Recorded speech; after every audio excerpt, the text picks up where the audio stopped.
Hey everybody, it is now September the 26th at about 7 o'clock in the evening. Here's my little man. And I haven't done an update in a while. I've been promising to do them once a week and I haven't been keeping that up. But I kind of had a little bit of um, internal maneuvering that needed to go on. So I'm going to talk just a little bit about that. And I'm also going to talk a little bit about where we are in the process of getting the final approval from the insurance. And Lucas is going to help us at random intervals, no doubt, in a very noisy way. How you doing down there? Okay, so it's been a little bit strange for me. You would think that with where I am in life and with how long I've waited for surgery and with how important this is to me, that I would just be completely, come on up, buddy.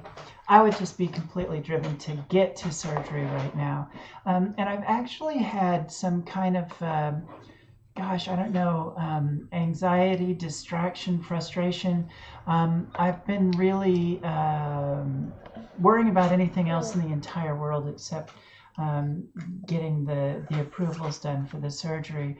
And I got kind of a reminder of where it's coming from, what the issue is. A couple of nights ago, I was widowed last year after a very long 3-year struggle with cancer, and uh-oh, there's macaroni on the floor.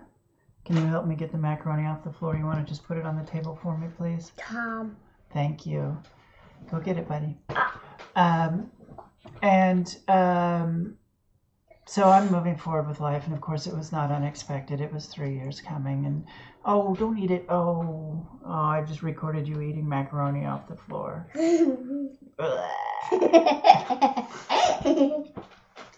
Mom fail. Great. Okay.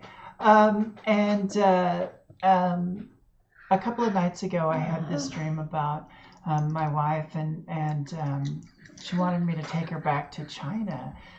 So I took her back to China, and we started eating mooncakes, which were her favorite snack. And she just really started laughing all of a sudden, and she was just very happy and really enjoying the mooncake, and clearly very happy to be back in China. And when it came time to pay, she just took off. She took off running. She left her coat. She left me. She left everything. And she was headed to her best friend's house, Mrs. Way's house. And she said, let's go to Mrs. Way's house and be a ghost. Or let's go and be a ghost. Let's go be ghosts. Let's go be ghosts. And I woke up and was just really very sad, and ended up with my arms wrapped around the little guy having a big cry. But then woke up in the morning thinking again about surgery, and thinking about, how do I get this procedure done, and when are we going to get this approval, and so on and so forth. So I think that what's going on is just a little bit of a combination of really excited about finally getting to be me and finally getting to be free, and just grieving. I don't think I'm entirely done grieving, and I think I just kind of need to honor that as I go forward.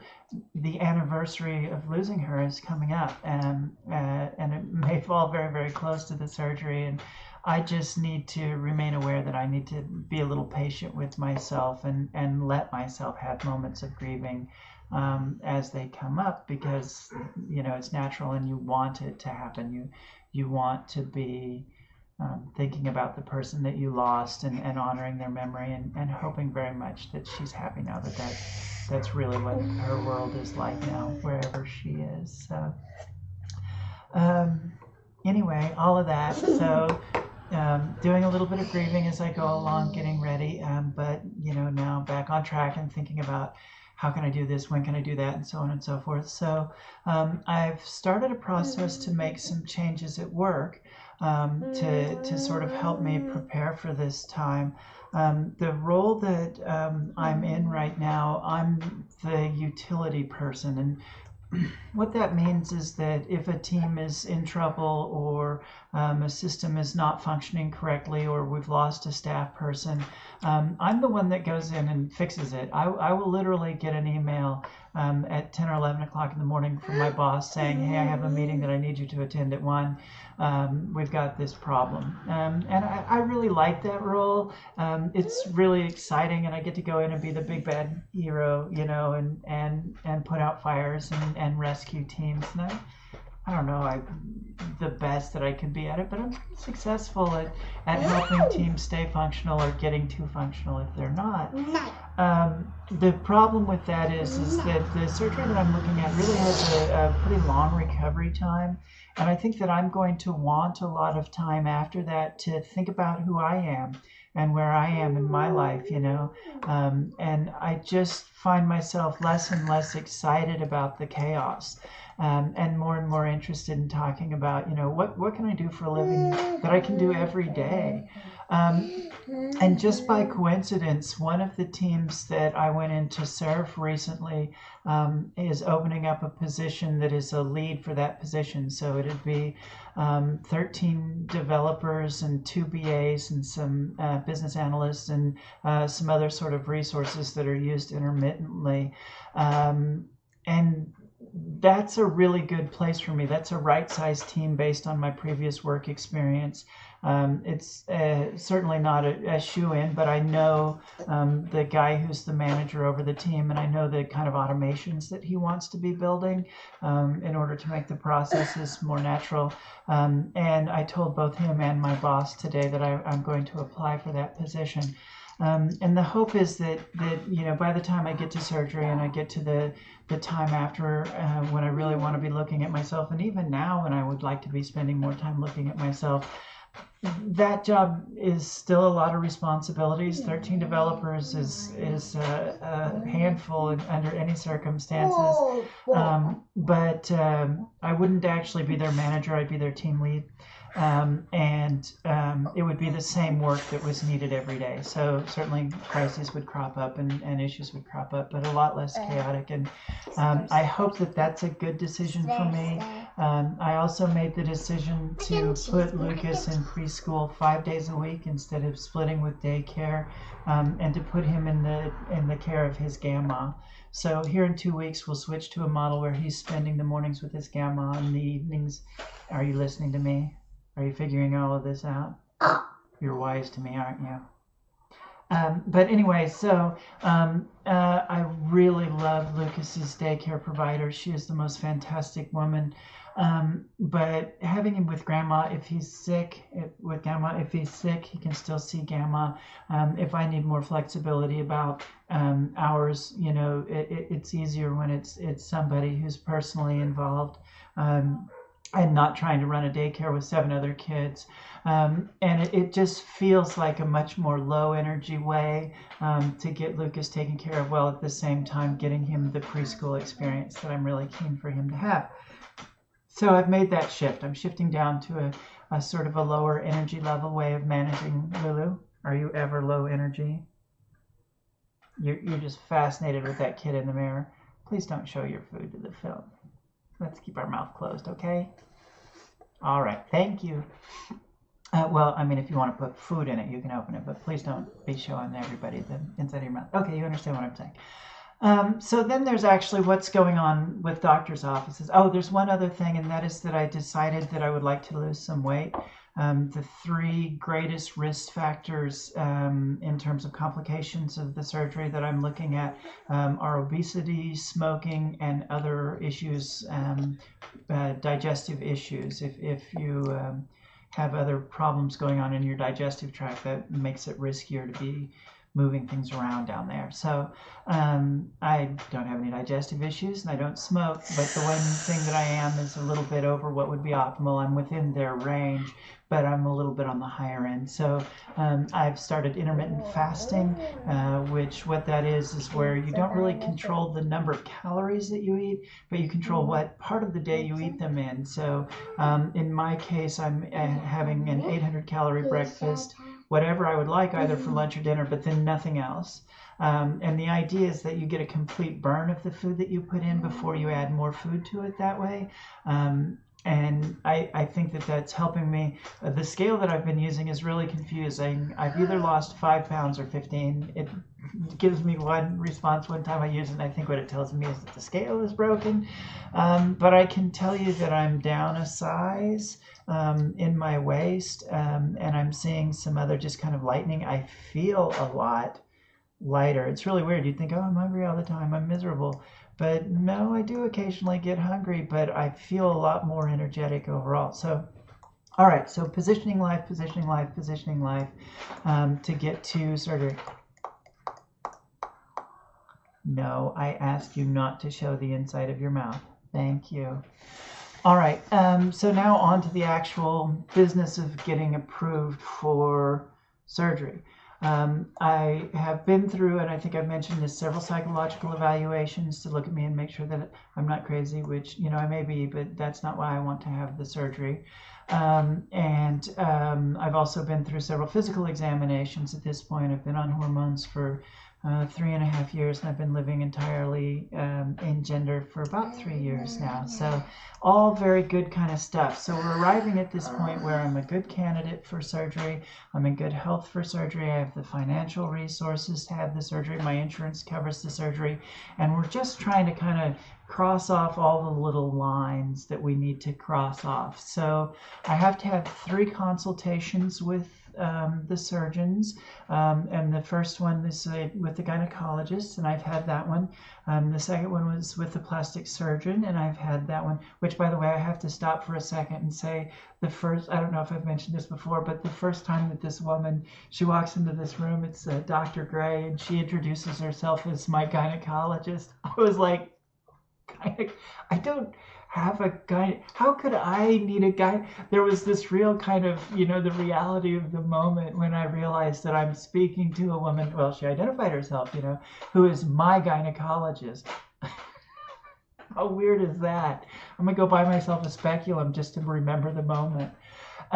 Anyway, and so then I've also spoken to the plastic surgeon, and we're all good there. There's one more consult with the surgical urologist.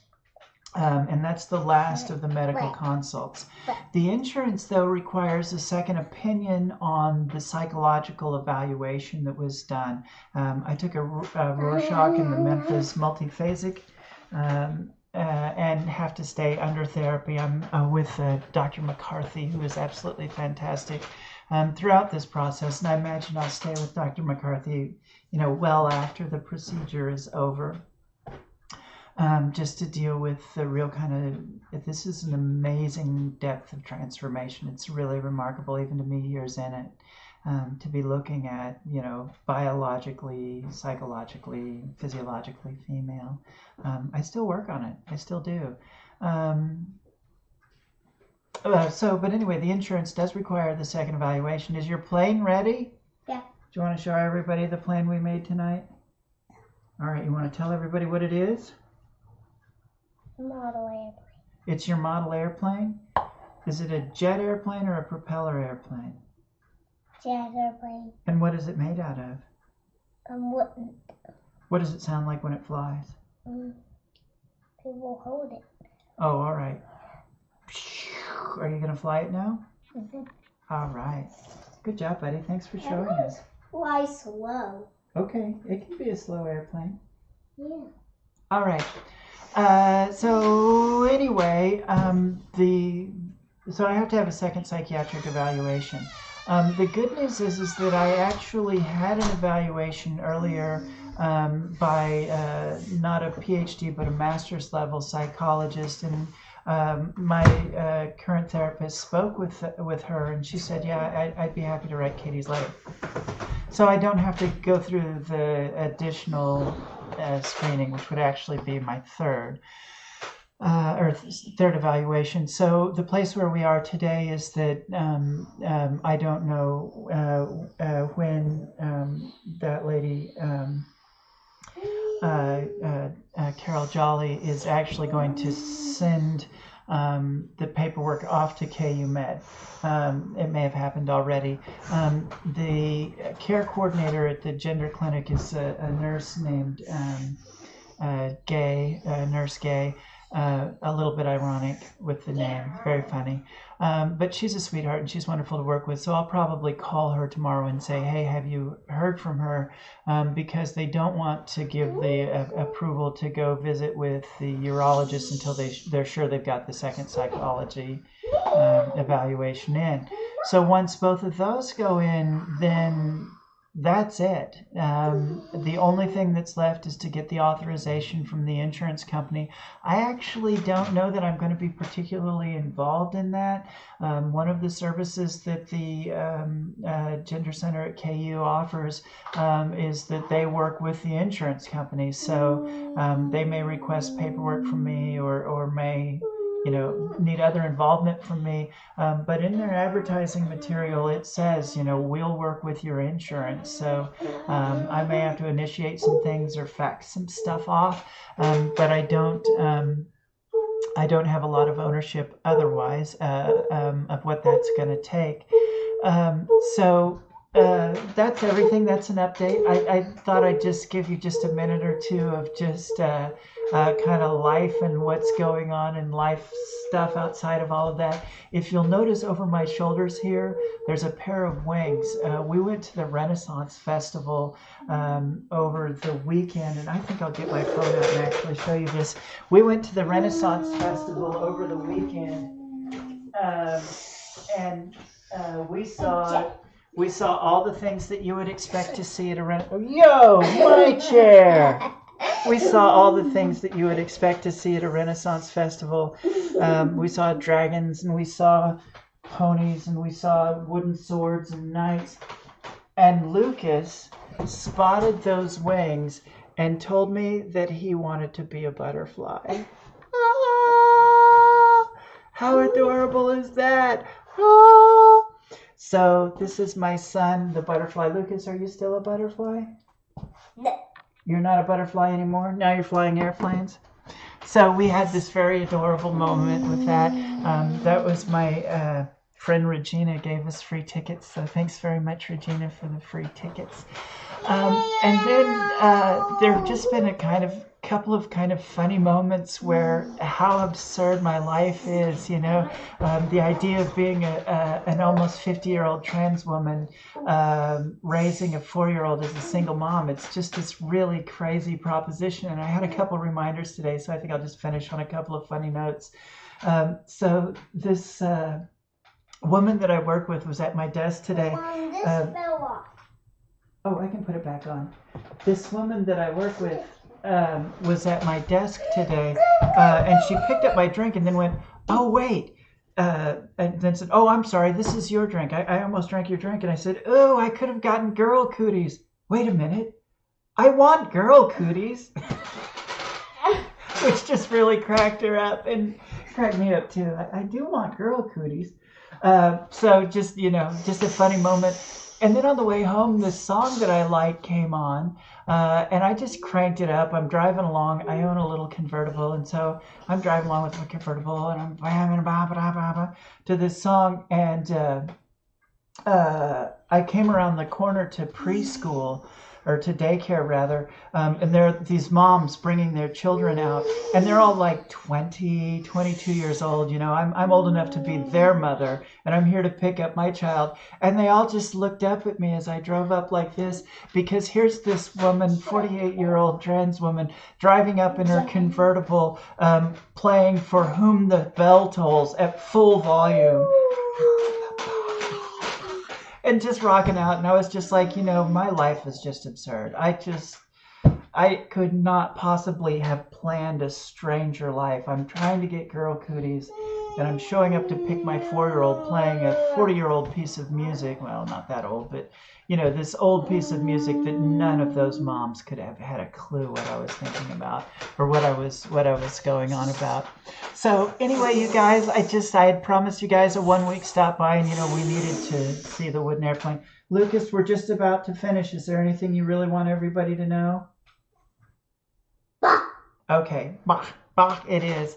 All right. Well, thanks everybody for checking in. As always, I don't put any advertisement on these. These are something that I'm leaving for trans people coming along behind me or people who are just trying to understand the process of actually getting the surgical confirmation or confirmation surgery, whatever word I'm trying to say. So there's no advertising, but there will be a link to the Patreon down below. And if this is valuable to you, you might consider stopping by and giving me a little bit of a remembrance. All right. Have a great day, everybody. We're back on track and things are going well. Mwah. Yeah.